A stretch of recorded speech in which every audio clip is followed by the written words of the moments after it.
அதிமுக பாஜக கூட்டணி உருவாக எந்த இடையூறும் இருக்கக்கூடாது என்பதால் பாஜக மாநில தலைவர் பதவியிலிருந்து விலக அண்ணாமலை விருப்பம் தெரிவித்திருப்பதாக தகவல் வெளியாகியுள்ளது. அண்மை செய்தியாக நாம் பார்த்து வருகிறோம். பாஜக மாநில தலைவர் பதவியிலிருந்து விலகுவதற்கான விருப்பத்தை மேலிடத்திடம் அண்ணாமலை தெரிவித்துவிட்டதாக முதற்கட்ட தகவல் கிடைத்திருக்கிறது.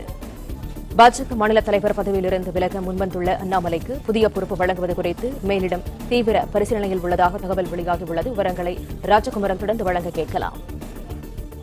அண்ணாமலை ஒருவேளை மாநில தலைவர் பொறுப்பிலிருந்து விலகினாலும் கூட தொடர்ந்து அவர் தமிழக அளவில் அதிமுக பாஜக கூட்டணி அமைந்த பிறகும் தொடர்ந்து தேர்தலில் களப்பணியாற்றக்கூடிய அந்த ஒரு சூழல் உருவாக்கப்படும் என்று தெரிவித்திருக்கின்றார்கள். அது மட்டுமல்லாமல் அண்ணாமலை பாஜகவின் மாநில தலைவராக வந்த பிறகுதான் கடந்த 3 ஆண்டுகளில் பாஜக பெரிய அளவில் தமிழகத்தில் வளர்ச்சி பெற்றிருக்கின்றது.